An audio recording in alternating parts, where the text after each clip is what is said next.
So, what should we start with? Okay, let's start with this one for you, Candi, as you've just finished your talk. How do you get your team members to achieve a healthy level of being proactive about their professional development, but not at the point of overdoing it? We talked a bit about, career coaching and things. So that was from, not sure who that's from actually. Question. Yeah, it's a great question. Oh, can you hear me?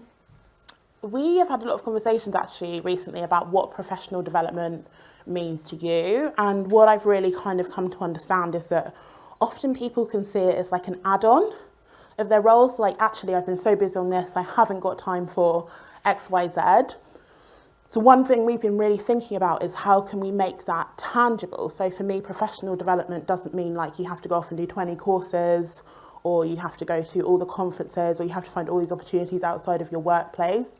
So really tying in with our OKRs, things that are tailored to the projects people are working on, or relationships that they might be building, etc., rather than making them feel like it's like a huge add-on and something that's always going to feel unattainable. So I think changing the face of what professional development means, because I think, again, as I said, I think it can feel quite one-dimensional, like you've got to just do more and do more and do more. But actually, one person, might want to move into a lead role, but another person might want to actually explore being a researcher for a while. So really breaking it down so it's a little bit more nuanced and individualised.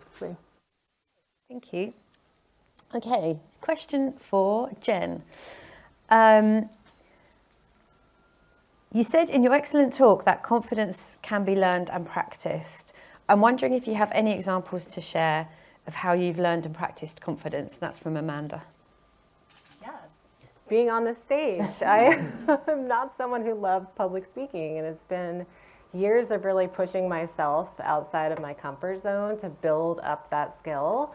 I think that's an example. I think I did something terrifying at work the other day where I was asked, along with another leader, to facilitate a fireside chat with two very high up execs within the company. And I realized mentally I was really preparing to be the wingman of this other leader that was the co-interviewer. And then he had to drop out at the last minute. So it was just me up there. And you know what? I took myself off the grid for a half hour before that talk, and I just went into my zone. And I think that's something that I really try to push myself, is that nobody likes to be outside of their comfort zone, but it always leads to growth. So embrace those opportunities when they come along, and it will benefit you. Yeah, definitely. I'd actually love to know from the other two of you on the stage here, actually, start with you, Heldiney. What have you done in the past to kind of, practice that becoming more confident? Are there sort of tips and tricks you've got for that? Yeah, I think a couple of things. One, I find it really helpful to reframe whatever it is I'm doing that I find uncomfortable in a way that's meaningful for me. So if I am asked to do a presentation to the whole company, and it's about a specific piece of work, I need to find the angle which I connect with the work and the angle that it's meaningful to me. So then when I'm presenting it to a group of people, I'm actually saying things that I believe in. I'm not saying a script that someone's given to me. And any time I find myself doing that, I get nervous, my voice starts to break because I don't believe what I'm saying. So I find a way to connect with what it is that I'm sharing with a group of people. And two, I think start small.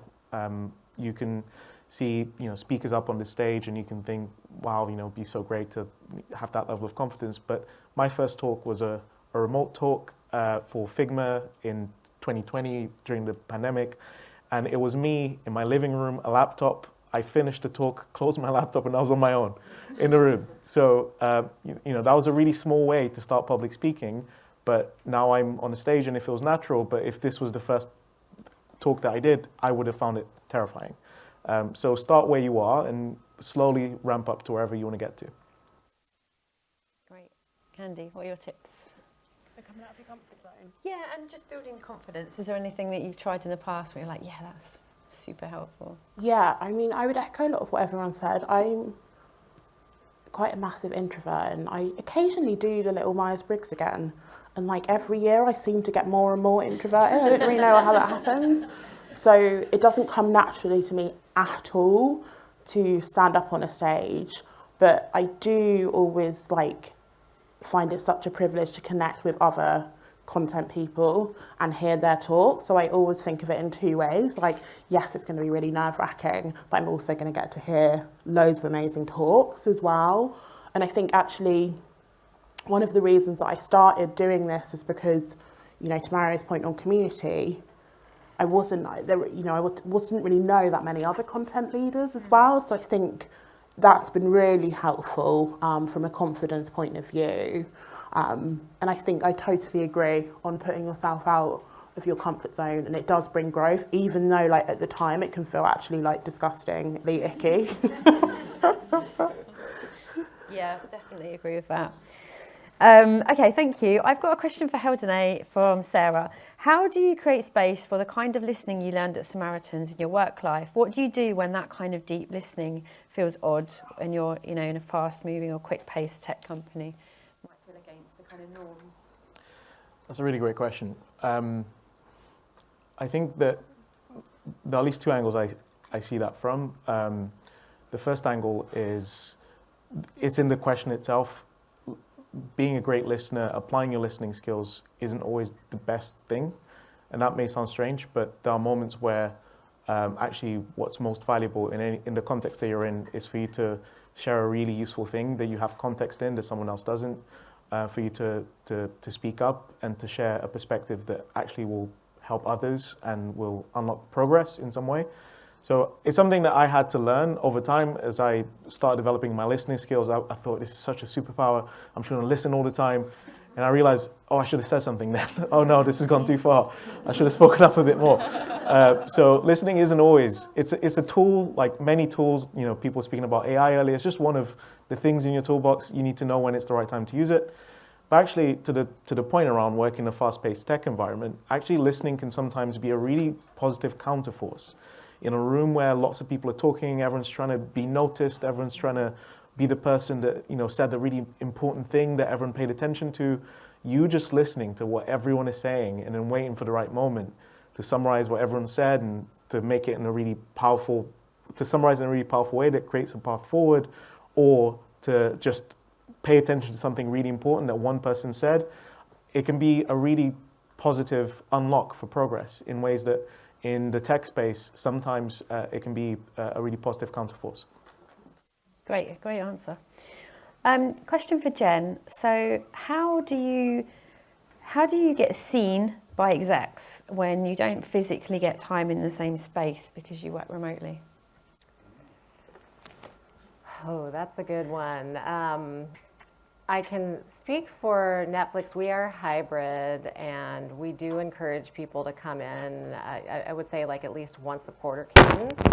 So that's one tip, is if you do have opportunities to visit the office and actually physically share a space, I would say take advantage of that to schedule those important meetings. And if not, we're all set up for we all have our strong Zoom muscles, our Google Hangout muscles. So half the executive meetings I have actually are over Hangouts or Zoom, and I think that the same best practices apply to when you meet with anyone. Just be an active listener and use some of those techniques. So I don't necessarily think that it's a deal breaker not to be sharing a physical space. Mm-hmm. I've got a follow-on from that actually from me, because obviously you have to be a bit more proactive when you're remote about setting these meetings up. But how do you foster relationships with people, particularly sort of execs or senior stakeholders, when you're not really their priority and you kind of want to build that relationship and have those regular catch-ups, but they just keep cancelling because you're not really high on their priority list? Yeah, that is a great question, and I would say be persistent. I mean, there's this fine line between being annoying and being persistent, but I mean, I don't think it's unreasonable to try to get time for someone on a quarterly basis, especially if you're trying to build out a discipline.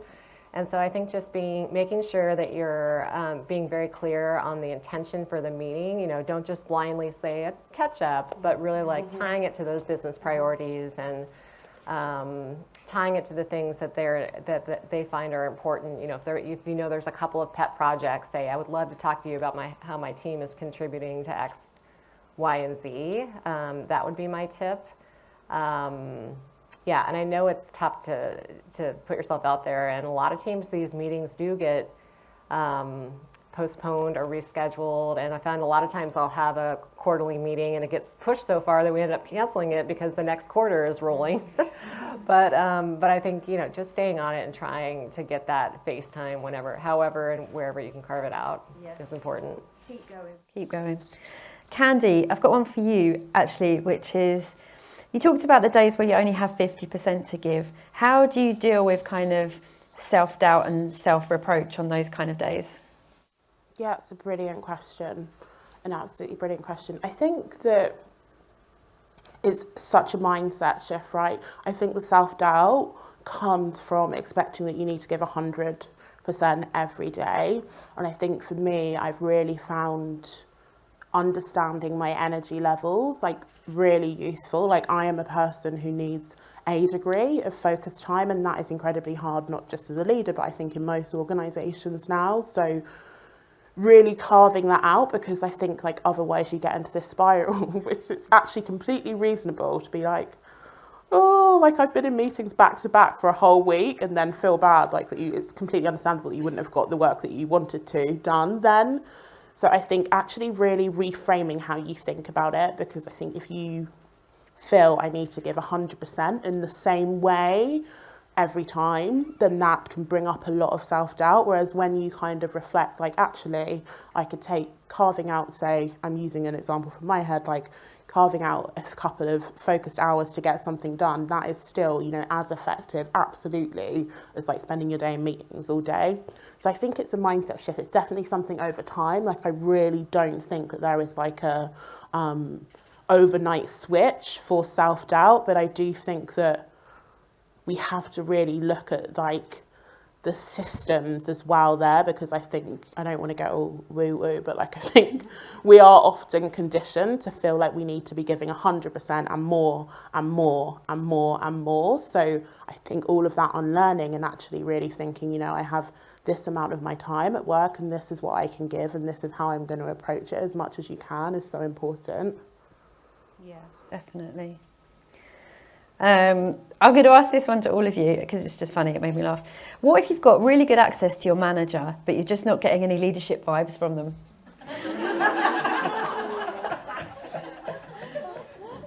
Any tips? That's a really good point. I thought about this quite a lot, and I do think that where there's been a historic lack of career frameworks for content design folks, I think you have a lot of people potentially in people management roles that have swung into it from IC, and they may not have had the support and guidance, which can be really difficult on both parts. I do think a really important one there is finding your people. So I don't want to be lead with him, but it's great for that because you've got access to other leaders. Is there anyone in the organisation in that case that you do look up to? I've done that before and been actually this person, when they're in meetings, they seem like such a great leader. Could I have a monthly with them? It's just more of a mentoring relationship to bounce things off of them, etc. I think is another really good one. And really just finding your support networks as much as you can. I do think this is why this community is great, because there are always people that are going to be there to help support, answer questions as you need. If you are in a situation where I literally love, just not getting leadership vibes from my manager. Would you add anything to that? Yeah, go ahead. No, you go first. Okay, I would say different people can play different functions in that capacity. So maybe your manager is not a content design expert. They're probably good at something else. My manager is excellent at org design. So I find the things that I get from that relationship and the things that I don't get, I can turn to other people, fellow content design leaders in the industry or at the company. And there may be other people who are excellent managers. And so I think it's finding the people you admire and are really good at certain things and leaning on them, And the same is true for your manager, just really being clear on what their strengths are and leveraging them for that piece. Yeah, the only thing I would add to that is that I find it really helpful to also sometimes think of it from first principles. If you're not getting leadership vibes from your manager, what does that mean? Does it mean you're not getting enough emotional support? What are some other ways that you can get emotional support? What tools does your organization offer? Let's say programs. For example, at Monzo, we have 6 sessions of therapy, career coaching, whatever you choose to use that for, completely paid for by Monzo. So, if it is emotional support, if it is career guidance, could you get that through a career coach? What is it that you mean by leadership vibes? If it is, it's harder to solve a team-shaped problem because I'm not getting that leadership support, what would happen if you tried to solve that problem? What would happen if you show the example of how that's done? And then if you're the one to solve that problem, that's also a good thing for you. It's also a good thing for the team. It's also a good thing for how you're perceived in the organization. So break down what you mean when you say to yourself, I'm not getting leadership vibes. Yeah, good point. Brilliant. Well, I'd love to ask more questions, but I don't think we might have any time. I'm just keen that we finish bang on time. People have probably got trains or childcare issues or, these sorts of things. But could we just give our 3 speakers another huge round of applause? Thank you. So just before we wrap up, I do want to say a few thank yous. Another thank you to our volunteers. They've worked really hard today running around and they've been amazing. Thank you to Celia, our photographer. Thank you to Martin, Duncan, Julian and the whole tech crew up in the box. And a massive thank you as well to Alice at the back of the room, who behind the scenes has been beavering away for the last few months with me. So huge thank you to Alice because she's helped make this happen today. Thank you to Active Voice. I think Sarah's still here somewhere. Hello. For their sponsorship, and to Alison Coward. And thanks to all of you for being here and being really engaged and just, staying present for the day. To those who've joined virtually, thanks for joining. We hope you enjoyed it. I think we've decided that Das, the Boston Terrier, is our pet of the day. So can the owner of Das let us know on email or chat who they are, and we'll send you a little prize. If you are here with us in the Barbican and you've got time, please do join us for a quick drink back in the terrace area if you can. And as I said earlier, the live stream will be available to rewatch until we've uploaded all the talks individually. So if you need to catch up on anything, you might have to fast forward it if you're watching the live stream back. But the talks will be up there in the next few days. And if you haven't joined our Slack community, again, please join our Slack community. Let us know by email if you haven't got a link to that. It's leadwithtempo@gmail.com. We'll get you added. So that's it. I'm off for a glass of something. I hope some of you will join me, and I hope to see you again next year.